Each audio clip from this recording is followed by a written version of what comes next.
Okay. How you know you're stuck Yeah. is you're experiencing the anger and it has lasted for a very long time. What is a very long time? 30 minutes? No. We're talking about weeks on end. Yeah. Okay. Yeah. And at this time, there's a lot of isolation. Remember, as human beings, we are social animals. Yeah. So a lot of loneliness and isolation and withdrawal and still daily functioning, not so good. Yeah. Or maybe you could be functioning, but there's an area of your life that is completely neglected. Yeah. And it has happened for a very long time. Mm. And while you're going through this, there's possible symptoms of depression that are manifesting. So that is when you know you are stuck and you need help. However, when it comes to such things, it's important to allow someone to process it with their own pace, because as I said, grief is very personal. So you might be there and you're looking at someone and saying, Grace said if it's too long, weeks on end, this person has a problem. No. Yeah. Some people take even 10 years, and I know it may feel like there's something wrong with that, but not really, because maybe they are still functioning, but they are still not able to come to the point of acceptance that this has happened. And the thing with loss is that you need to recreate your identity so that you don't feel like you're stuck. Yeah. Yes. Okay, so if I understood well, the more your identity was embedded with the identity of whoever you lost, the harder it's going to be for you to bounce back. Yes, because the one question people ask is, who am I without them? Yeah. Who am I without this relationship? Who am I without my leg? Who am I without this job? Yeah. So when you're able to navigate through that question and answer it, then I would say feeling unstuck would come naturally. Okay. Okay. So, and people process differently. Is it depending on who they are or what they have been through? Let me give you an example. If I struggled my whole life to, let's say I'm an orphan, right? Okay. And I come from, I never really had parents. I never had a stable family, right? Then somehow I managed to find someone and try to build a family with that person. And then I lose that person. Is it going to be harder for me to recover from the loss because of my past, or is it the same, whatever your past is? Okay. Our past may influence, but we're also looking at your present and what kind of support you have. We're also looking at your mental strength as a person, your resilience. Yeah. We are looking at also why you still want to continue living anyway. What are you living for? Yeah. So it's not only about the past. Okay. And so what would you advise people who are listening to us? How will you advise us to deal with, let's say, a heartbreak? Because I'm sure a lot of us have been through such experiences. So how to understand what the pain, how can you help people who are going through that understand the pain that they are feeling, and which advice can you give them to navigate through that? Okay. The first one, which is always said but very hard for people to practice, is to sit with the feelings. What does it mean? It means when you're feeling pain, instead of looking for ways to not feel it, how about you feel it but in a safe way? How? With a person you can share with the story and the pain. Someone that you trust. Yeah? Yeah. How about you express it in a journal? You write down what you're feeling. If you're a musician, how about sing about it? Write a poem about it. In short, feelings are meant to be felt and expressed. Okay. Yeah.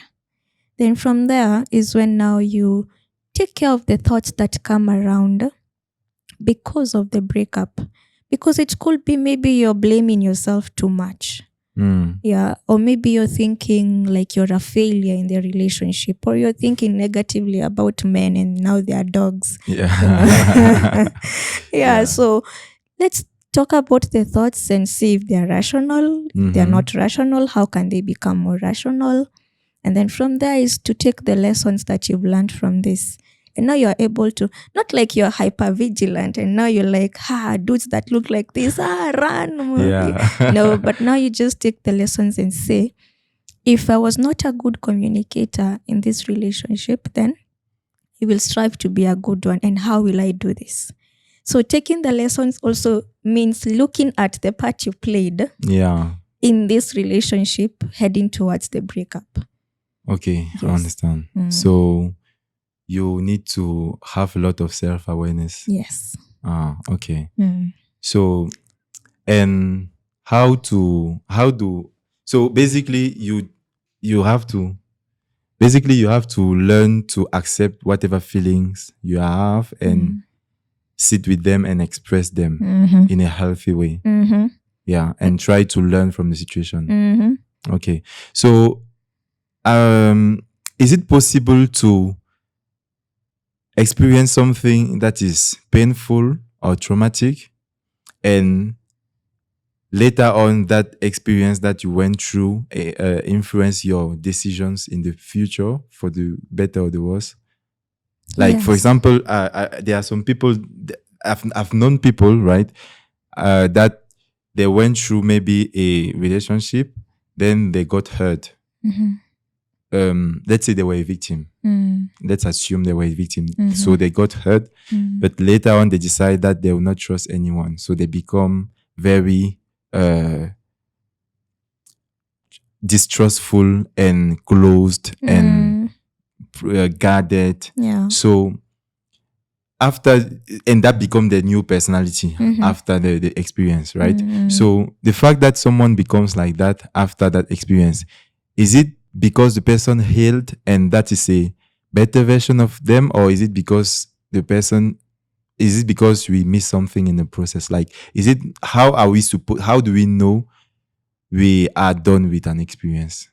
Because this is, I give you an example of someone who can go through a breakup, right? And after the person becomes distrustful, very guarded, the person still manage the daily life, like sleep the same, work the same, eat the same. Like, you cannot tell that there's something different. But when it comes to the relationships, the person become more guarded and paranoid and, distrustful and closed. So how do you know that, okay, this is the right way after to think after my experience, or this is the wrong way? Okay. I would say this. Yeah. If you're making the decisions from a point of irrational thoughts, Yeah. then you're going the wrong way. How do you know they're irrational? This is how you know. Okay, for example, you decide you'll never going to date again. Yeah. Because someone ever broke your heart and you can't trust anyone again. Yeah. Fine. No one is forcing you to get into a relationship. Yeah. However, along the way, in that decision of yours, you still find yourself having casual situationships. Yeah. And while you're there, whether you want to admit it or not, you are enjoying it. Yeah. So are you able to become aware of what happens even after you make this decision? Is there a consistency in your feelings, in your thoughts, and in your behavior? If there is a consistency, then you have made your decision. If there isn't, then you have to go back to the drawing board and ask yourself, what is this decision I made and why is it not consistent? Yeah. Yes. Okay, so that means you can go through an experience, a challenging experience, and you process it, then you come to the wrong conclusion. Yeah. How many people have I met who told me I am done with men? And in the next 3 months, hi Chris, I met someone. Okay. Yeah. So when that happened, is it because you didn't process it properly? Yeah, because you know how powerful feelings are. Yeah, they can really, especially if you don't process them in a healthy way, you can really make some very stupid decisions. Yeah, I don't call them stupid, but well, I've made some. So yeah, so and once you're able to process the feelings and come back to yourself, and then you ask yourself, what was I saying? I was not even making sense. It was just because of the feelings that you are having.